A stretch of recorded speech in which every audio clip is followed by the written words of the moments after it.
Hello, everyone, and welcome back. I'm Tony Elrod, And I'm Scott Smith. and we're so glad that you joined us today.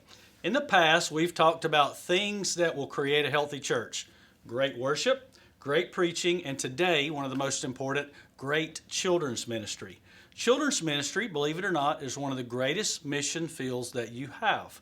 Statistically, over 70% of all people that get saved do so before they turn 18 years of age.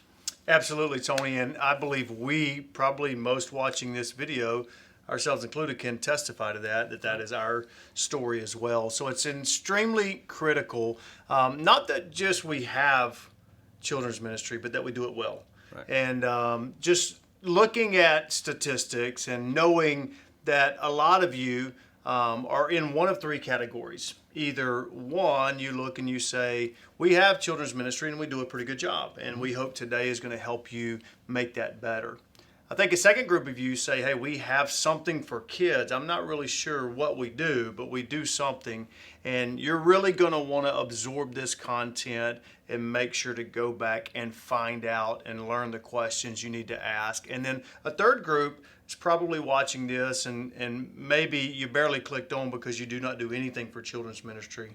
And I would tell you, you really need to implement children's ministry. You're never going to reach those young families that are looking for a church to help them teach their children, help disciple their children, and grow them in the Word of God. And so we want to partner with those families, and we do that by having a great children's ministry. That's great. So today what we're going to do is we're going to ask 4 critical questions that will apply to your children's ministry in your church. The first is your children's area safe? There's nothing more important than having a safe environment, especially to a first-time guest dropping off their child or looking around, making sure, is the area secure? Are you able to utilize your church security and being in those areas? Are the rooms able to be locked down? For us, I know, Scott, we have our doors where they can lock. You can't get into them, but you can always get out of them. It's very important that you look at all those areas. Yeah, definitely. When you look at the layout of your facility, if at all possible, you want them close to the sanctuary, not so close that it may create a noise issue either way, but you want them close to there so that makes a parent feel confident and comfortable with that. But that safety issue is thinking about, is there one entrance and one exit? And then locking the others. Yes, you need emergency exits, but you need to have one way in, one way out. We don't like to think like this, but the world we live in today, there are a lot of crazy things happening in the world. The last thing we need is someone coming in a back door and grabbing a kid and being able to basically make it not safe by having too many entrances and too many exits. And then you want to think about the protocol to serve. Talk about just how we even approach finding leaders and what we do with them when we find them. I believe, Scott, one of the most important things that we do is a background check. It is so important that each person that comes into your church, specifically your children's ministry, that you do a background check on it. At our church, we do one on every person that comes through our growth track, no matter where they're serving. And a lot of times things come back that doesn't allow them in certain areas.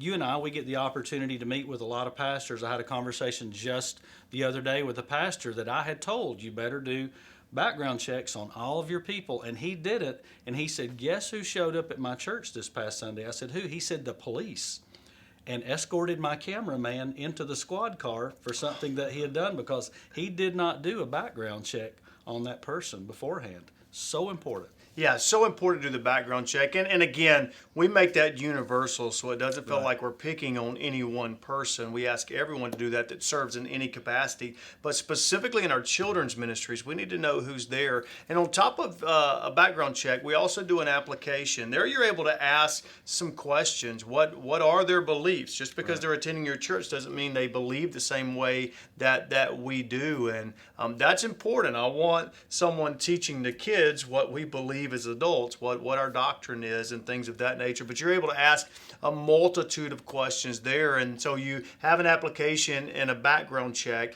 and then you have to train them. Teach them, hey, what do we want to do? What is okay? What's not okay? Maybe even things like how to handle certain situations. Don't let situations arise and then go, okay, now let's talk about how we would handle that. Right. And I believe as well, along with that, is age-appropriate classrooms. The last thing you want is a 1-year-old in a classroom with a 5th grader. Right. First of all, that's impossible for a volunteer to handle. Second of all, neither of those young people are getting anything out of that service. So I know that a lot of churches, you may be limited by your space, but you take what you have and you divide them as much as you can into age-appropriate categories. Yeah, and I think I know or I sense what some of you are thinking right now. You're like, hey, time out here. You don't understand my situation. We have 2 kids, right? Or we only have 1 leader. And remember in one of the first videos, we talked to you about not structuring for where you are, structuring for where you want to be. And so let's say you're looking right now and going, I don't have anything for children's ministry. What we're going to do is we're going to try to find that person. And one of the ways we may do that is stand in the pulpit and say, hey, we're praying and believing. And I want you guys to join with me in praying and believing. God's going to send someone to help us lead our kids department. Once that person identifies themselves or they identify us, we actually become the first trainer of children's ministry. So we're gonna take our spouse and go to lunch with them, and if they're married, and we're gonna interact with them and get a comfort level with them, and then do the application, the background check, and we're gonna train them. If we're pastoring a church, leading a church, surely we ought to be able to train people and be able to talk through what this looks like, and then they begin to do those same things with everyone that comes after them. Very good. And one last area for safety, we believe, is policies and procedures. Now, as pastors, a lot of time, the last thing we want to do is sit down and write a policy and procedure manual. Right. But the great thing is there are already manuals out there that we can use. We can just categorize them to what we need. Basically, what we need to know is, do you have a child check-in process? Yeah. Is there an allergy tag? The last thing you want is for a child to get in a classroom and someone to feed them peanuts when they have a peanut allergy. Right. You don't want that. How do I deal with a difficult child? How do I deal with a difficult parent? Right, and we've ran into some situations to where when you fill out that registration info, it's who's allowed to pick up the child. That's good. Yes. You'll have people that are divorced, and maybe one has custody, the other doesn't, and one comes up, hey, I'm the dad, and all this kind. If you're able to go and look at that paperwork, it's going to save you a lot of headaches. And again, you may be sitting there saying, hey, there's not enough of us to worry about that. It is worth worrying about now, so that you begin to build that out for what's coming next. It's good. Question number 1, is it safe? Number 2, is it clean? Cleanliness is next to godliness. Isn't that in the Bible somewhere? Absolutely. I don't absolutely. think so. Go on. How does your area look? How does it smell? I am big on smells. When I walk into a space, I want it to smell nice. Yeah. I want it to look nice. Are there stains on the carpet? I'm thinking, you can clean that. Okay, let's get a professional cleaner. Oh, I can't afford that. Then buy yourself some Resolve and a scrub brush. Get that area cleaned up. Yeah, it's so important, and I'm sure a lot of you that are watching this are parents, man. You want to know that your kid is in a safe environment, but also a clean environment. And thinking about things like when you think about preschoolers, they have a tendency to do what? Put things towards their mouth, Right. And so if you have toys and things of that nature, sanitizing those things after each worship service, if you do Sundays and Wednesdays, make sure at the end of Sundays, those things are wiped down, those things are cleaned up, and then also organize. Everyone likes to come in and look, and they're predetermining what they believe about this children's ministry just from a look. Right. How about your playground too? Is your playground up to date? Is everything out there the way that it should be? Is it maintained around the area?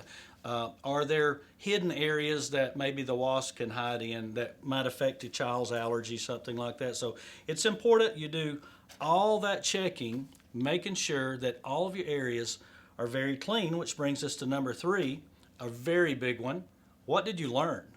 Yeah, I think this is critical. It is so important that we do not see children's ministry as some type of babysitting service. Right. Hey, man, they're annoying us in the adult service. Just get them out of here. Do something with them. We don't care what it is. We can't have that approach. We have to look at that children's ministry just as important, teaching them the Word of God, as what we're doing in the sanctuary on Sunday mornings.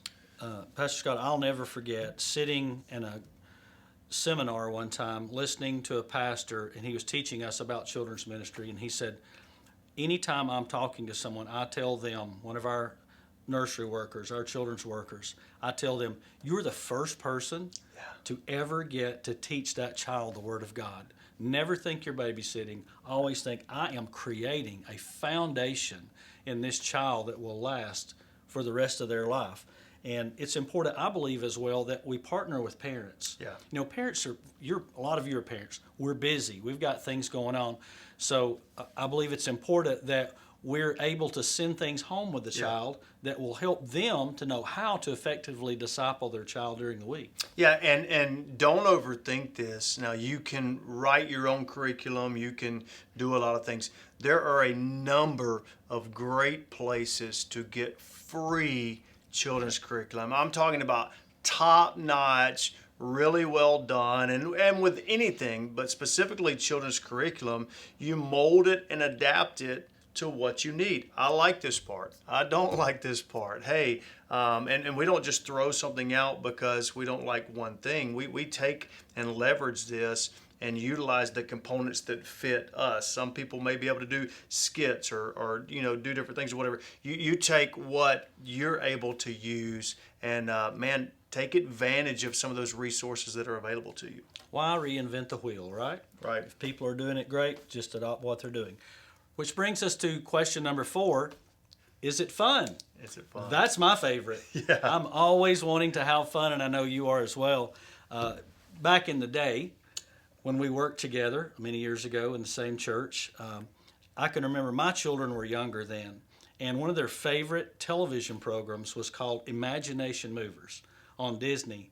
So I found a room in the church, and it was part of the kids' area, and so I got a guy in the church that basically donated everything, and he created the Imagination Warehouse, and kids went wild. Even the adults loved that room because we made it fun.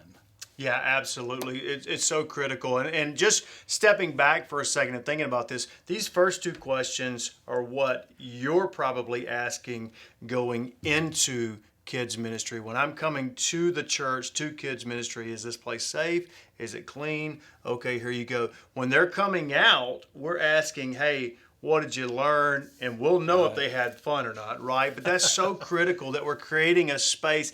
And again, the misnomer is that we have to have a lot of money to do these things. I submit the less resources people have, usually the more creative they are. Absolutely. I believe that with all my heart. Technology is a big thing as well. Yeah. In the church world, we believe a lot of times everything needs to be a talking head. I don't believe that.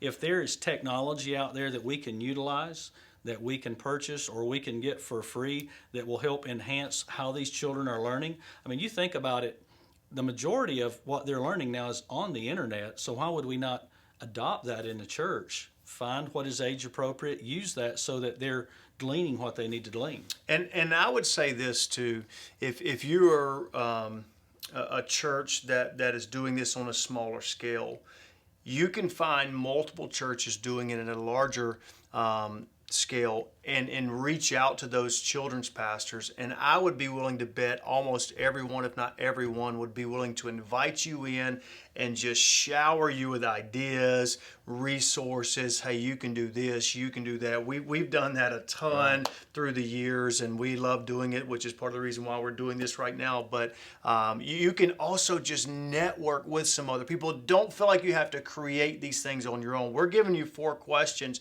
that you need to think through. But in order to put these into practice, you can go out and connect with some people that will give you great resources to help you pull off this fun component. Thinking about games, thinking about environments, thinking about, whether it's giveaways or what do they walk home with and all these different things. There are people around you in ministry that will help you with that. Sure, and there are inexpensive games that you can purchase or even build that can go in your children's areas. And the truth is, a lot of churches look at those things and go, well, I don't want to bring the world into the church. That's not, to me, necessarily bringing the world into the church. I believe Jesus was fun. Right. I mean, you think about the first time that he produced a miracle, it was because he was invited to a party. Why did they invite him? Not because he was a great preacher. He'd never preached a sermon. He'd never performed a miracle. I believe it was because Jesus was a lot of fun. Well, and think about this. If we're saying we have the first opportunity to share the Word of God with these kids, then we're communicating to them, whether vocally, whether without saying it vocally, the Word of God is exciting. It's engaging. It literally is a joy and a fun thing to interact with. Or we're saying, it's really boring, hush, don't talk, don't do anything. We're going to sit here and just, we're communicating that to them. So if you're looking at some of your congregation members are going, why they look like they've been baptized in vinegar, maybe they didn't have good children's ministry, so we're trying to prevent that. So coming up, you'll have some smiling faces and people that'll talk back to you in the congregation. Right. So as your takeaway today, what we would like to encourage you to do is take this one question at a time. Don't get overwhelmed. Don't feel like that you have to do everything overnight. Take one specific question, work on it, make sure that it's working like it's supposed to, go to number 2. Yeah, absolutely. That's great insight. And we just know that it's going to be incredible. It's going to be great. You have people cheering you on. And listen, we're all working on something. The key component is that we are working, that we are trying to get better. And I think these 4 questions will help us do that in the arena of children's ministry. Right. So in closing today, we want to tell you that we love you and we appreciate you. You're doing a great job. Ministry's tough today, especially in the times that we're living. So don't give up. Don't give in. Keep hanging in there, and we're praying for you. And if we can do anything to assist you, man, there's some information right here at the bottom of the screen. Reach out to us. We'll do anything we can to help you be successful at building a healthy church. We'll see you next time.